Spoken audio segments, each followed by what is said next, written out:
Welcome to competitive exams corner. RRB NTPC RRP ఎగ్జామ్స్కి సంబంధించిన general awareness కేటగిరీలో ఈరోజు మోడల్ పేపర్ నెంబర్ 14లోకి మనం ఉన్నాం. సో ఈ యొక్క మోడల్ పేపర్స్ ఏవైతే ఉంటాయో ఇవి నేను ఒక ఓల్డ్ బుక్ నుంచి నేను సేకరిస్తున్నాను.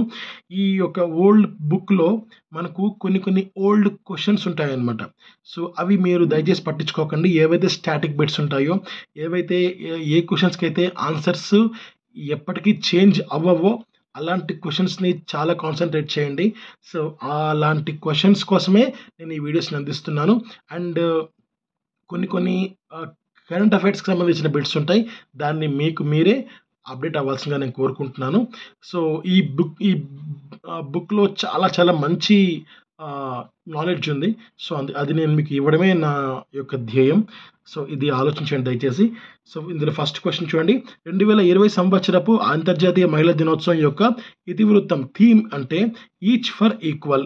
నెక్స్ట్, రోదసీలో ఎక్కువ కాలం దాదాపు 328 రోజుల పాటు అంతరిక్షంలో గడిపిన మహిళా వ్యోమగామి ఎవరు? ఆన్సర్ క్రిస్టినా కోచ్ అనమాట. Next question, 2019-20 pen Gauri Lankesh award గ్రహీత ఎవరు? ఆన్సర్ యూసఫ్ జమీల్.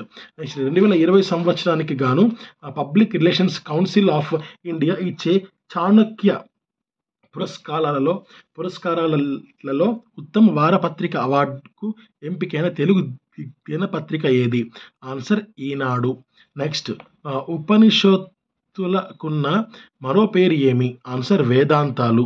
నెక్స్ట్, బులంద్ దర్వాజాను అక్బర్ ఎక్కడ నిర్మించాడు? ఆన్సర్ ఫతేపూర్ సిక్రీ. నెక్స్ట్, మన దేశ అత్యంత ప్రాచీన భాష ఏదంటే సంస్కృత్. నెక్స్ట్ క్వశ్చన్, అంతర్జాతీయ ద్రవ్య నిధి సంస్థ ఇంటర్నేషనల్ మానిటరీ ఫండ్ ప్రధాన కార్యకలాపాలు ఎప్పటి నుంచి ప్రారంభం అయినాయి? Answer March 1, 1947. Next, world trade organization ప్రధాన కార్యాలయం ఎక్కడ ఉంది? Answer Switzerland, Geneva.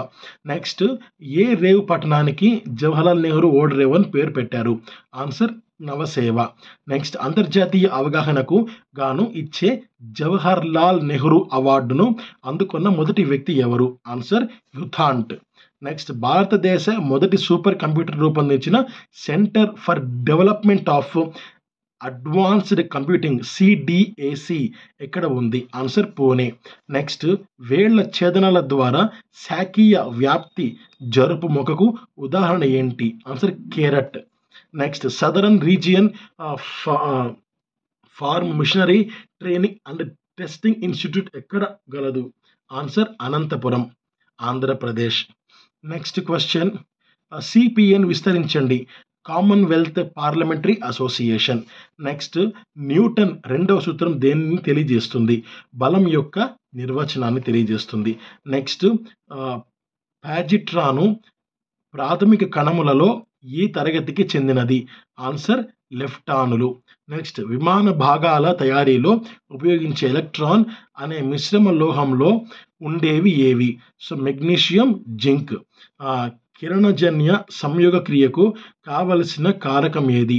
సో మనకు కార్బన్ డైఆక్సైడ్, కాంతి, హరిత రేణువు అన్నీ కూడా రైట్ ఆన్సర్సే. నెక్స్ట్ క్వశ్చన్,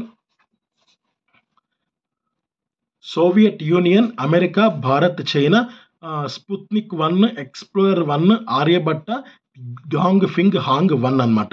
సో దీంట్లో ఉపగ్రహం మనకు కనుక్కోవాల్సి ఉంటుంది. ఏంటి ఏ దేశము ఏ ఉపగ్రహాన్ని వాళ్ళు తయారు చేశారని చెప్పి. సో మనకు సోవియట్ యూనియన్ వచ్చి స్పుత్నిక్ 1, అమెరికా వచ్చి ఎక్స్ప్లోరర్ 1, భారత్ వచ్చి ఆర్యభట్ట, చైనా వచ్చి డాంగ్ ఫింగ్ హాంగ్ 1 అనమాట. నెక్స్ట్, పరగణాలు అనగా ఏంటి అంటే కొన్ని గ్రామాల సముదాయం. నెక్స్ట్, కింది కవులను పండితులను కాలక్రమంలో పెట్టండి. సో మనకు ఈ Firdausi, Abu Bakr, Amir Khan, Barani and Hasan Nizami ఇచ్చారు. First Abu Bakr, next Firdausi, next Hasan Nizami, next Amir Khan, last Barani అనమాట. నెక్స్ట్, దాసు హత్య అని ఎవరికి పేరు? ఆన్సర్ త్రిసదాసుడు. నెక్స్ట్, అనీబీ సెంట్కు డాక్టర్ ఆఫ్ లెటర్స్ అనే బిరుదును ప్రదానం చేసింది ఎవరు? ఆన్సర్ కాశీ హిందూ విశ్వవిద్యాలయం. నెక్స్ట్, పూర్ణ స్వరాజ్ జరపాలని ఏ ఇండియన్ నేషనల్ కాంగ్రెస్ సమావేశంలో తీర్మానించడం జరిగింది? ఆన్సర్ 1929 లాహోర్ సమావేశంలో. నెక్స్ట్, కింది వాటిని పరిశీలించి సరైన సమాధానాన్ని గుర్తించండి. సో 1855లో భారత్లో తొలి జనపనార పరిశ్రమ కోల్కతాకు సమీపంలో రిష్రా అనే ప్రాంతంలో స్థాపించబడింది. ప్రస్తుతం భారత్లో జనపనారను ఎక్కువగా ఉత్పత్తి చేస్తున్న ప్రాంతం కోల్కతా, నైహోతి మేఖల. నెక్స్ట్, దేశంలో జనపనార మిల్లు ఎక్కువగా ఉన్న రాష్ట్రం పశ్చిమ బెంగాల్. సో అన్నీ కూడా రైట్ ఆన్సర్సే. నెక్స్ట్, కింది వాటిని పరిశీలించి సరైన సమాధానం గుర్తించండి. సో జొన్నలు, సజ్జలు, రాగులు ఋతుపవన వైఫల్య సమయంలో అధిక దిగుబడిని ఇస్తాయి. జొన్నలను పేదవాడి ఆహారంగా పిలుస్తారు, సజ్జలను అతి పేదవాడి ఆహారంగా పిలుస్తారు. భారత్లో హరిత విప్లవం వలన అధిక దిగుబడిని సాధించిన పంట గోధుమ. సో అన్నీ కూడా కరెక్ట్ ఆన్సర్సే. 88వ క్వశ్చన్ ఇప్పుడు చూద్దాం. ఈ కింది వాటిని పరిశీలించి సరైన సమాధానాన్ని గుర్తించండి. గ్రహం పేరు, ఎత్తైన శిఖరం పేరు. అంగారకుడు ఒలంపస్ 24,000 మీటర్లు. చంద్రుడు లిబ్నిట్జ్ 10,670 మీటర్లు. భూమి ఎవరెస్ట్ 8,850 మీటర్లు. సో అన్నీ కూడా సరైనవే. నెక్స్ట్, ఉష్ణోగ్రత సగటు విలువలు కనుక్కోవడం గురించి కొన్ని పద్ధతులను ఇవ్వడం జరిగింది. వాటిని పరిశీలించి సరైన సమాధానాన్ని గుర్తించండి అని ఇక్కడ అడుగుతున్నారు. సో రోజువారీ సగటు, రోజులోని అధిక ఉష్ణోగ్రత ప్లస్ అత్యల్ప ఉష్ణోగ్రత బై 2. నెలవారీ సగటు, నెలలో సంభవించే మొత్తం ఉష్ణోగ్రత బై 12. సంవత్సరపు సగటు, 10 సంవత్సరాల్లో వరుసగా సంభవించే మొత్తం ఉష్ణోగ్రత బై 10. సో అన్నీ కూడా కరెక్ట్ ఆన్సర్సే. నెక్స్ట్, వన్యమృగ సంరక్షణ చట్టం ఏ సంవత్సరంలో ప్రవేశపెట్టడం జరిగింది? ఆన్సర్ 1972. నెక్స్ట్, కింది వానిలో ఆమ్ల వర్షానికి కారణమైన వాయు కాలుష్యకాలు ఏవి? నైట్రోజన్ మరియు సల్ఫర్ ఆక్సైడ్లు. నెక్స్ట్, జీవ వైవిధ్యంపై వ్యూహాత్మక ప్రణాళిక 2011-20 ప్రకారం అన్ని ఐచి జీవ వైవిధ్య లక్ష్యాలను నిర్ణయించారు. So answer 20. ఈ కింది వానిలో భారత రాష్ట్రపతి గురించి సరికానిది ఏంటి? సో 1992లో 70వ రాజ్యాంగ సవరణ ద్వారా ఢిల్లీ, పుదుచ్చేరి శాసనసభల సభ్యులకు కూడా రాష్ట్రపతి ఎన్నికల్లో ఓటు వేసే అధికారం కల్పించారు. సో ఇది కరెక్ట్ ఆన్సరే. నెక్స్ట్, ఓటు బదలాయింపు పద్ధతిని భారత రాజ్యాంగ పరిషత్లో ప్రతిపాదించిన వారు అంబేద్కర్ మరియు జవహర్లాల్ నెహ్రూ. సో ఇది మనకు రైట్ ఆన్సరే. అండ్ రాష్ట్రపతి పదవికి ఒక వ్యక్తి 2 సార్లు మాత్రమే పోటీ చేయాలని రాజ్యాంగంలో పేర్కొన్నారు. ఇది రాంగ్ ఆన్సర్. ఎన్నిసార్లు సరే పోటీ చేయొచ్చు.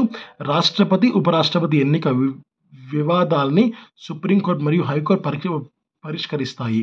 ఇది కూడా రాంగ్ ఆన్సరే. నెక్స్ట్ క్వశ్చన్ 94th క్వశ్చన్ చూద్దాం. ఇప్పుడు మనం కింది వాటిలో సరి అయినది ఏది అని అడుగుతున్నారు. 1976లో 41వ రాజ్యాంగ సవరణ 41st కాన్స్టిట్యూషనల్ అమెండ్మెంట్ ద్వారా రాష్ట్రాల మరియు ఉమ్మడి పబ్లిక్ సర్వీస్ కమిషన్ల యొక్క సభ్యుల గరిష్ట వయ పరిమితిని 60 నుంచి 62 సంవత్సరాలకు పెంచినారు. ఇది రాంగ్ ఆన్సర్ అనమాట. సో ఇది రైట్ ఆన్సర్. మిగిలిన 3 రాంగ్ ఆన్సర్సే. నెక్స్ట్, కేంద్ర పరిపాలన ట్రిబ్యునల్లోని సభ్యులు ఎంతమంది ఉన్నారు అంటే ఒక చైర్మన్, 16 మంది వైస్ చైర్మన్లు, 46 మంది సభ్యులు ఉన్నారు. నెక్స్ట్, ఏ రాజ్యాంగ సవరణ ద్వారా జాతీయ ఎస్టీ కమిషన్ ఏర్పడింది? ఆన్సర్ 89వ రాజ్యాంగ సవరణ 2003 అనమాట. నెక్స్ట్, మూల ఆధార వడ్డీ రేటు అంటే ఏమిటి అంటే ఎలాంటి మినహాయింపు లేకుండా అన్ని రుణాలపై కనీస రేటు. నెక్స్ట్, ప్రపంచవ్యాప్తంగా వ్యక్తుల మత స్వేచ్ఛను పరిరక్షించేందుకు ఇటీవల ఎన్ని దేశాలు కలిసి అంతర్జాతీయ మత స్వాతంత్ర్య కూటమిగా ఏర్పడ్డాయి? ఆన్సర్ 27 దేశాలు. నెక్స్ట్, 2019 సంవత్సరానికి గాను ఆయుధ భూషణ్ అవార్డుకు ఎంపికైన వారు ఎవరు? Answer Sujatha Gogineni. And last question, కింది వాటిలో సరికానిది ఏంటి అంటే సేవా రంగంలో ఉపాధి పొందిన వారి సంఖ్య 2011-12 సంవత్సరానికిలో 36.8 7% ఉంది. ఇది సరికాదు.